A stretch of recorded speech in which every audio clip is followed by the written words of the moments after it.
PMX hanyalah seorang lulusan sastra sahaja, tak layak jadi PM. Dr. Sam lebih layak. Itu stigma ataupun pemikiran certain netizen lah. Betul ke? The moment keluar status Dr. Sam tentang berkaitan GDP tak penting, no, Dr. Sam ni suka untuk kemudi Malaysia. Satu, faktor kefahaman beliau tentang ekonomi. Dua, beliau belum teruji dengan pentadbiran kerajaan yang mana rakyat ni lebih pelbagai latar belakang dari segi agama kaum. Sebab Terengganu, Melayu Islam 97%, 3% je non-Muslim. Memang tak banyak masalah lah. Kedah lebih mencabar sebab non-Muslim 20% lebih.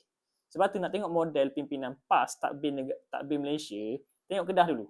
Sebab lebih tepat, sebab lebih rencam pelbagai dari segi latar belakang penduduknya. Masa tu baru kita tahu pendekatan sebenar PAS. Contoh sekarang kan agak panas isu kuil kan. Apa pendekatan PAS sebenarnya? Kalau tanya MB Terengganu, dia akan jawab on surface je sebab apa dia tak hadap situasi tu secara on daily basis sangat pun.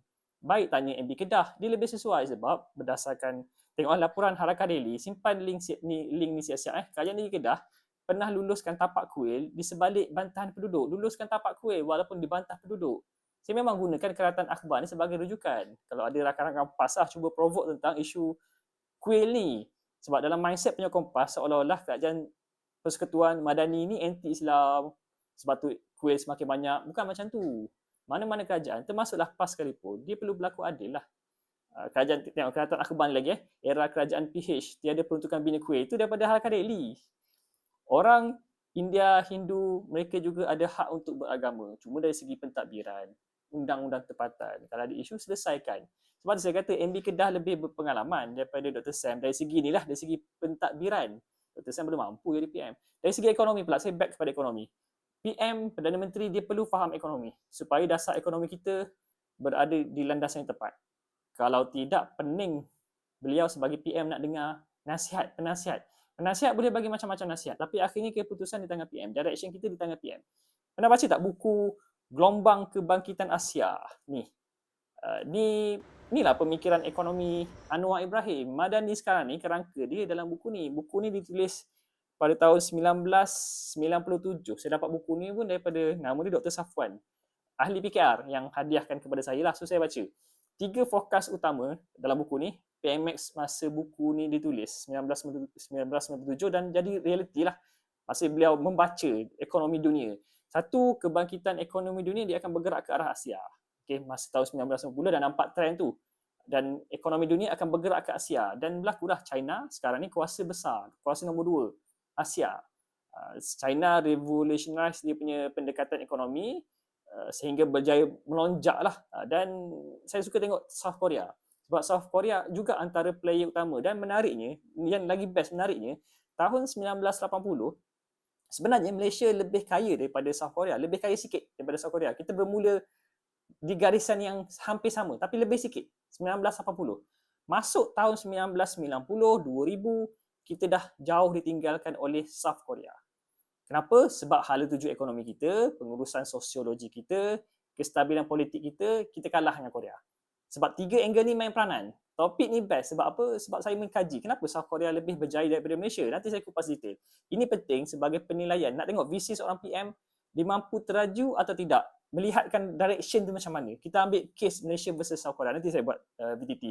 Nombor 2, Anwar Ibrahim juga, dia fokus dalam buku ni. Sistem kapitalisme global akan hadapi krisis besar. Dan terbuktilah tahun 1997, 2008. Okey.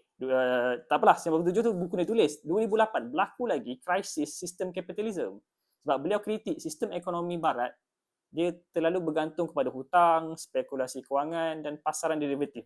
Kalau faham ni memang seronok dengar. Sebab tu dekat US kan jadi istilah US mortgage backed security, tu hancur, jatuh.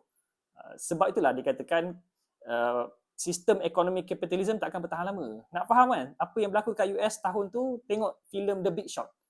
Tu real story of capitalism. Seronok movie tu. Netflix pun ada. Spend masa tengok. Awak akan faham lah, oh, capitalism ni dia akan hancur juga one day. Okay, nombor 3, visi Anwar Ibrahim dalam membina tamadun. Dalam buku ni diterangkan, PMX ni jenis yang dia tolak idea konflik tamadun. Dia lebih kepada dialog tamadun. Dan dia realise semasa beliau jadi PM. Ni karakter utama beliau. Apa yang dibuat? Dia menolak idea konflik, lebih kepada dialog. Sebab tu beliau bila berhadapan dengan kuasa asing, dialog first. harmonize the room, mengharmonikan ruang dialog tersebut, bukan create tense, bukan create permusuhan, create ketegangan. Sentiasa mana-mana pemimpin yang suka create tense, itu bukan pemimpin yang baik. Itu bukan cara untuk membina peradaban. Sebab tu PMX bila jumpa Presiden Rusia Vladimir Putin tu, Putin pun boleh gelak. Just now in the hall, in the Andreevsky Hall, I was telling the Prime Minister about what the Andreevsky Hall is. There are 3 thrones there. And I asked the Prime Minister, Mr. Prime Minister, here stand 3 thrones, one for the Tsar. The second throne is for his wife, the Tsarina, and the third throne, who do you think it's for? The Prime Minister, almost without thinking, answered, for the second wife. The Prime Minister won't be angry with me for telling such things. This is the answer of a true Muslim, a representative of Islamic culture. I must say that our traditional values may not coincide in some ways, but the exchange of information is always useful for both sides. Thank you very much. I have to respond. I only have one wife as president. But I failed because the president actually tested me, and it's a trick. He asked me, he asked me, there are 3 chairs in the throat, you see. So, which one? On the right, I said, of course, the wife. On the left, I said, the second wife. You see, then I failed the test. The second one on the left is the mother. Второй трон для мамы. Yes, the second throne is for mother. But exchanging information is always useful. Thank you. Boleh buat lawak. Beliau pergi jumpa Narendra Modi, terus boleh repair hubungan yang sebelum ni. Sebenarnya Malaysia, India agak teruk hubungan Malaysia kita dengan India, ada sedikit krisis.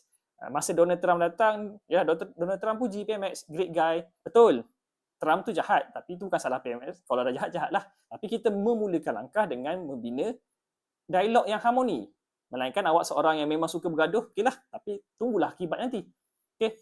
Dan sebab karakter PMX macam tu, kita mengelakkan krisis, kita membina hubungan yang lebih baik untuk membuka tamadun, membuka peluang membina tamadun yang lebih baik. Kunci utamanya dialog perlu dimulakan bukan dengan nada keras, dia mesti dengan harmoni. Soalan dia, Dr. Sam boleh buat tak apa yang Anwar Ibrahim buat ni? Itu pun persoalan juga untuk jadi PM ni. Okey, alah, buku ni semua orang boleh tulis. Kalau rasa semua orang boleh tulis buku, lagi-lagi buku ekonomi, silakanlah tulis. Kita boleh baca. Tulis buku ni dia bukan macam tulis status dekat Facebook. Sebab status di Facebook, tulis boleh padam. Buku ni bila dah printed, dah publish, itulah pemikiran awak, orang baca. Rafizi pun saya tak clear direction ekonomi dia. Nak baca buku ni lagi sedap kalau baca buku ni dalam keadaan awak faham apa itu ekonomi, asas ekonomi, macam mana menilai ekonomi, ekonometrik, sebab kita boleh semak satu persatu. Teori ekonomi Anwar Ibrahim ni boleh diterjemah dalam real ekonomi atau tidak? Adakah dia sekadar teori ataupun dia boleh dipraktikkan? Dan jawapannya ya. Teori ekonomi PMX sekarang sedang membuahkan hasil. Momentum sedang terbina. Of course cabaran tetap ada. Sekarang cabaran ni lah Iran US tu. Kalau tak ada cabaran Iran US lagi baik kita punya momentum ni. Okay, nak compare dengan Dr. Sam. Apa teori ekonomi yang beliau akan bawa bila jadi PM nanti? Ke kena tunggu jadi PM dulu baru keluar teori tersebut? Macam hari itulah, siapa tah calon PM hari tu? Kalau nak tengok manifesto kena menang dulu. Kalau macam tu payah.